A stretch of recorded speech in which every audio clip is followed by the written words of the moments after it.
और इसका इंजन का साउंड बहुत ही ख़राब था और मैंने इंजन खोला है, देखिए।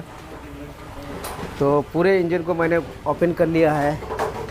तो गाइस, अगर आप लोग जब भी इंजन खोलें तो क्या क्या पार्ट्स हम लोग को ज़्यादा से ज़्यादा गौर करना पड़ेगा, और जिसमें कि हम लोग इंजन बेहतर से बेहतर परफॉर्मेंस दे और जिसमें ज़्यादा दिन जाए, आज आप लोगों को बताऊंगा। तो सो गाइस, जैसे कि आप लोग देख रहे हैं, मैंने इंजन को पूरा सफाई कर लिया है और जितना भी पार्ट्स है मैंने पेट्रोल से वॉश कर लिया है। अब इसमें हम डालेंगे क्या, वो आपको बताता हूँ। गाइस, यहाँ देखिए हमने रख दिया है पुराना पार्ट्स। ब्लॉक किट हम लोग इंस्टॉल करेंगे। Pressure plate, clutch plate, main bearing, connecting rod, valve, timing chain, पूरा सेट, ऑयल सील किट और हेड पैकिंग। तो गाइस, सवाल है, सबसे पहले हम लेद गए थे और लेद में जाके 2 बेयरिंग मैंने चेंज किया और कनेक्टिंग रॉड लगाया। अब यहाँ हेड में आते हैं। हेड के अंदर 2 हम लोग का एग्जॉस्ट भाल्व और इंटेक भाल्व होता है, वो मैंने न्यू लगाया। और इसके अंदर गाइड ख़राब हो गया था